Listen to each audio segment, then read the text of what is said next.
कांग्रेस गडचिरोली से लेकर के शक्तीपीठ महामार्गाच्या काल 20,000 कोटींची तुम्ही तरतूद केलेली आहे.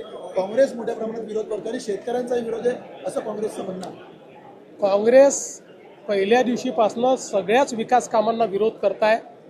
समृद्धीचा विरोध करणारी हीच मंडळी होती, पण लोकांनी समोरून येऊन समृद्धी महामार्गाला समर्थन दिलं. आपणही बघितलंय मागच्या काळामध्ये त्या ठिकाणी 300-350 शेतकरी यांनी मला घेराव घातला आणि सह्यांचे पत्र दिले आणि त्यांनी सांगितलं आम्हाला शक्तीपीठ महामार्ग हवा आहे. त्यांनी सांगितलं आम्ही खरे शेतकरी आहोत आणि तुम्ही आमच्या सह्या व्हेरीफाय करा, आमच्या नावाने शेती आहे की नाही व्हेरीफाय करा. ठीक आहे, काही लोकांचा त्या ठिकाणी विरोध असू शकतो, त्यांच्याशी संवाद आम्ही करू.